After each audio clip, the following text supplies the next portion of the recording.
Come and study the Holy Scriptures with us as Father Stephen DeYoung teaches verse by verse on the podcast, The Whole Counsel of God.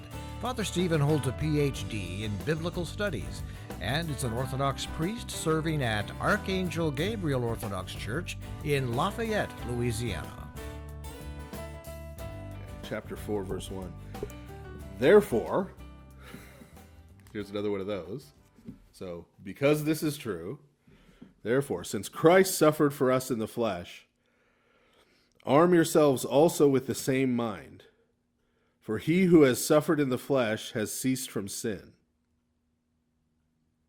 that he no longer should live the rest of his time in the flesh for the lusts of men, but for the will of God. Okay. So, St. Peter is saying essentially the same thing that St. Paul says when he says, consider yourselves dead to sin, but alive to Christ. Right? Remember the Noah comparison. Right? All that's dead. St. Paul says, world has been crucified to me, right? And I to the world. Right? So there's been this separation. And so the rest of the time that you now live in the flesh, right? In this world, in the body, right? We need to live no longer in the lusts of men, human beings, but for the will of God, right? That we've ceased from sin. That sin's done. It's dead. Verse 3, for we have spent enough of our past lifetime in doing the will of the Gentiles. Another place where Gentiles is not a good translation. Right? Remember, it's the word that means nations. Right? The will of the nations, the things that the nations do. Who are the nations under? Or who were they under? Those powers and principalities he just talked about. Right? We've spent enough of our lives doing that. Been there, done that. When we walked in lewdness, lust, drunkenness, revelries, drinking parties, and abominable idolatries. Revelries is a euphemism. I'll leave it at that. You could figure out where that's going. Right, so we spent enough of our lives on that. Right, now it's time to be done with that, for that to be dead to us and to move on. Verse 4, in regard to these, they think it strange that you do not run with them in the same flood of dissipation, speaking evil of you. Right, so here's St. Peter's giving one of the reasons why people will speak evil of Christians in that society, because Christians won't participate in this. And it's not just that this is like stuff people like to do and you're being a stick in the mud, right? That's why he says it's the will of the nations. This is what the whole society they're living in is built upon. The public festivals to the gods involve all of these things. Right? And those aren't just occasional things. It's not just like, well, I don't celebrate Hanukkah, right? Like, it's not, this wasn't optional, right? Being member of a trade guild meant you participated in these things. Being a citizen of a city meant you did all these things, right? This is the very basic things of society, right? This is the equivalent of like someone in America today saying, yeah, I'm not going to use the internet. I'm not going to drive a car. I'm going to grow all my own food. Right? Like, I'm not going to participate in any of the things that like bind our society together. Right? And that our society values at all. Right? I'm going to go live in the woods. I'm going to grow all my own food. Right? I'm not going to, right? So this is, they're cut off from this by being Christians. If they're living Christian life. Right? And notice how he describes this state they're in, a flood of dissipation, right? That what's happening to them in living this way is the judgment of God, right? And so because you won't do all that, they think you're a weirdo, right? And worse, right? They used to call Christians atheists. Right, because they were godless, because they wouldn't participate in the pagan festivals, right? And that Christians were held responsible. Bad crop year. Why is it? Oh, the gods are mad because the Christians aren't worshiping them, right? For not doing this, right? They're being scapegoated. They're being blamed. He says, this is one of the reasons they speak evil of you, because you're not willing to go to destruction the way they are by continuing to live this way. Verse 5, they will give an account to him who is ready to judge the living and the dead. Right? So, he's saying they're going to answer to Christ, right? They're going to stand before the day of judgment. And then they can explain how they were doing great and you were a weirdo and you were the problem, right? You were the evil one for not going along with this. Verse 6, for this reason the gospel was preached also to those who are dead, that they might be judged according to men in the flesh, but live according to God in the Spirit. Okay. So this verse, for people who take a different interpretation of that earlier verse, they will often come here and say, oh, well, this must be the same preaching. Right? The gospel being preached to the dead must be what Christ was preaching to those who sinned in the days of Noah, right? But let alone that this is talking about just the dead, right? Not particularly the dead from the days of Noah, so it doesn't quite match up. And that this is specifically talking about the gospel being preached, right? This is more simply just St. Peter referring to Christians who had died. Right. Some of them had died in persecution. Right. We've got some just in the book of Acts. St. Stephen, St. James, son of Zebedee. Right. I thought it would be referring to people who had died over the centuries. Right. Well, this is particularly the preaching of the gospel. Right. So he's saying the gospel is preached to those who are people who are dead now. Right. Remember in Thessalonians, we were talking about how it wasn't totally clear to them, like that if they weren't alive at the time Christ returned, that they didn't miss out. Yeah. Right.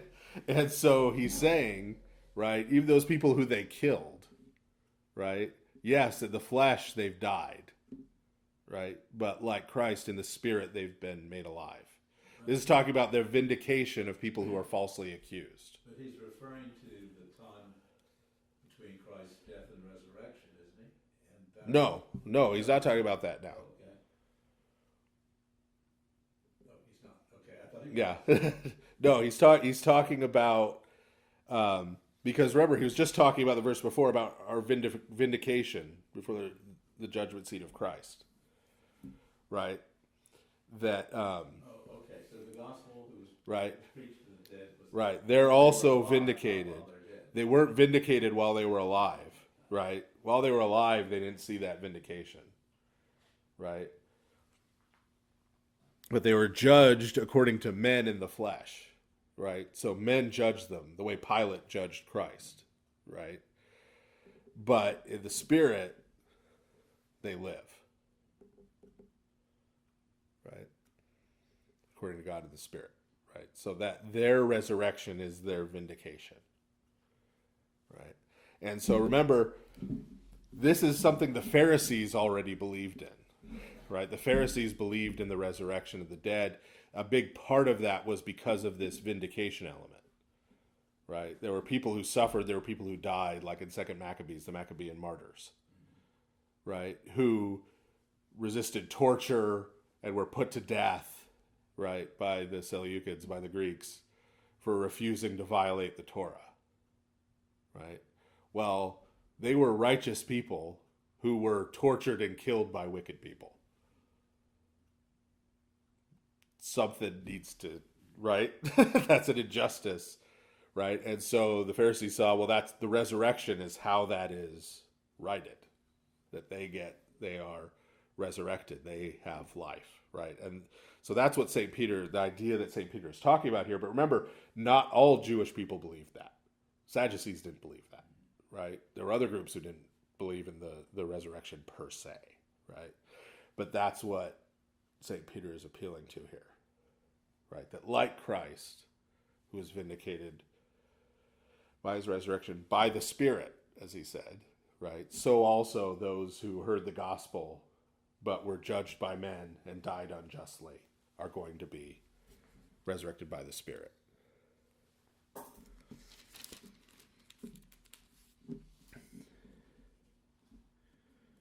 Verse 7, but the end of all things is at hand, right? So he's still talking about Christ's second coming and the judgment seat of Christ, right? So those folks didn't miss it, right? Who died now. They're going to be resurrected at that point.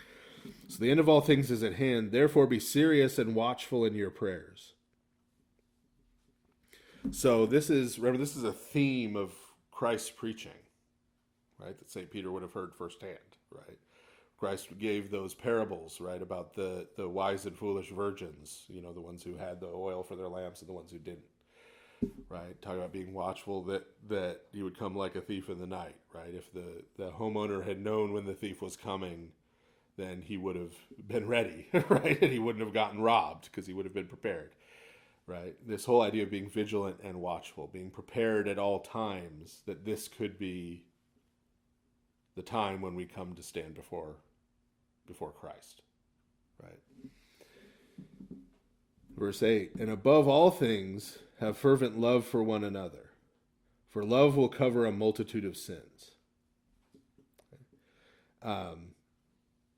And that's from Proverbs. That's a rare quote from Proverbs in the New Testament, by the way. It doesn't get quoted much, but that is an important thing, right? So what's he talking about? He's talking about preparing to stand before the judgment seat of Christ, right? And he says, love will cover a multitude of sins. That cover language is important, right? Because that cover language is related to, and directly related to, if you look up the Hebrew of that in Proverbs, the word that's usually translated atonement in a lot of places, right? Literally means cover, the verb, right? So what St. Peter is literally saying here is love will atone for a multitude of sins. Okay? And this is how all of the church fathers who are reading this in the original Greek understand it.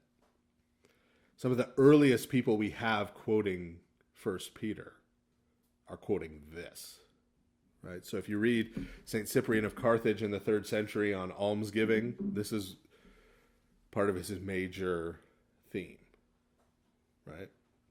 So what St. Peter is directly saying here is that part of how we prepare to stand before the judgment seat of Christ is by loving. And by love here, he doesn't just mean having warm feelings, right? I love you guys. You guys are the best, right?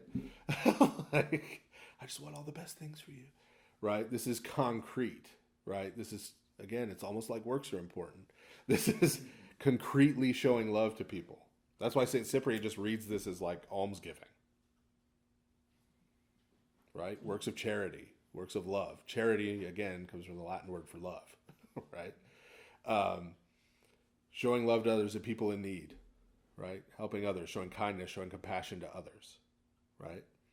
And saying this covers over sins, right?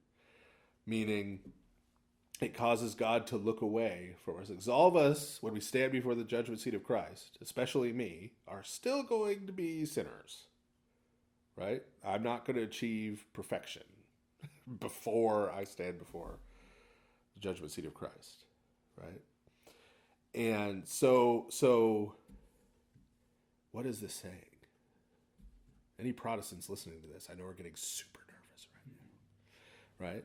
But there's a really good book about this, actually, but that was published recently, where universal, this is all over the place in the 2nd and 3rd century and 4th century church fathers, right? The connection of atonement specifically to almsgiving, right? And to works of charity, and a lot of it centers around this verse. So what's happening in atonement? We've talked about this a bunch, mostly because I wrote my dissertation on it. So any captive audience, I'll blather on about atonement to you, right? But what happens in atonement? Atonement is about purification, right? Purgation, right? You've got the two goats, right? You've got the goat that goes to Azazel and the goat that goes to to Yahweh, the God of Israel. So the goat that goes to Azazel, the high priest goes and pronounces all the sins of the people onto it. And then it carries the sins of the people away out into the desert. You can't sacrifice that goat because it's unclean now. It's full of sin, right? So it goes out into the wilderness, but it takes that sin away, right? The other goat gets sacrificed, right? And then the blood is taken, and the blood is used to purify the sanctuary, like the physical objects in the sanctuary, right? To smear, wipe, to purge away and purify away, right, the sin. Okay? So what this is not saying, because I know the view we have of atonement that's been drummed into our heads, right, has nothing to do with the Day of Atonement and everything to do with late medieval and early modern Western theology, which is that atonement has something to do with appeasing God's wrath. And so this is not saying, well, hey, if you go and do nice things for people, God will be less mad at you, right? God really wants to punish you for those sins, but if you do some good stuff, that'll balance it out. That's not what it's saying. What it's saying is that by us doing good and showing love to each other, that helps purify us. That helps purge and cleanse us from the effects of our sin.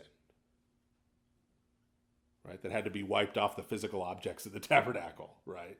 That had to be, that's how we experience that purification. Right? That's how it's made actual. Right? Because there's two pieces to salvation, right? Yes, Christ has accomplished our salvation. Right? When he died and rose again and was ascended, was enthroned at the right hand of the Father, right? All of that St. Peter's been talking about, right? Our salvation was accomplished. But we still experience our salvation. Our salvation becomes actual and real in each of our actual lives, right? As we live it out and as we come to experience salvation, right? And one of the primary ways that we experience purification from our sins, right, is through coming to show love to other people, right? Because what's going to help get rid of the pride I still have lingering around in me? Humbling myself and showing love to people.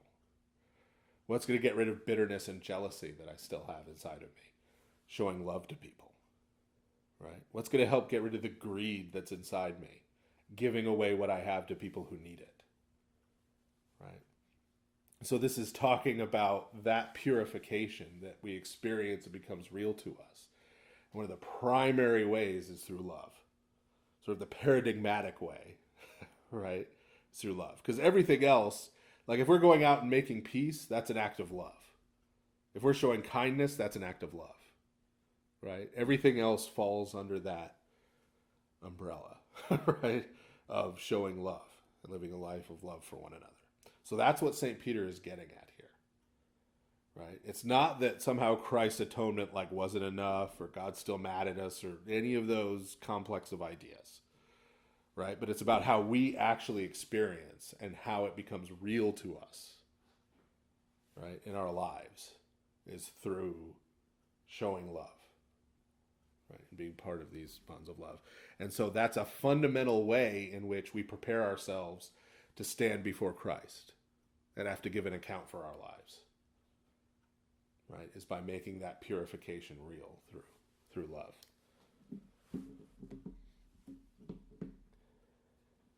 And now what he's going to do is he's going to give a bunch of specific examples, right, of how we do that. Be hospitable to one another without grumbling. As each one has received a gift, minister it to one another as good stewards of the manifold grace of God. Right? He's saying all of us have received the grace of God in different ways, different blessings, different gifts. And each of us, as we've received them, need to share them with each other. Verse 11, if anyone speaks, let him speak as the oracles of God. If anyone ministers, let him do it as with the ability which God supplies. And in all things God may be glorified through Jesus Christ, to whom belong the glory and the dominion forever. Amen. Okay. So this is the end of this sort of little piece. This may be where we stop for tonight. Yes, this is where we are going to stop for tonight. Yeah. Well, he's now going to shift into sort of closing mode. Right, he's going to sort of give the summary conclusion now to everything else he said. But this is, I think, a good place to stop for tonight, rather than pressing on because of the topical thing. And we will probably next week finish up 1 Peter, and we may even start 2 Peter, since I already did all of the introductory stuff back in the long ago time. So thank you, everybody. Listen next time as Father Stephen DeYoung continues his study of the Scriptures on the whole counsel of God. Father Stephen's email address is wholecounsel@ancientfaith.com. That's wholecounsel@ancientfaith.com.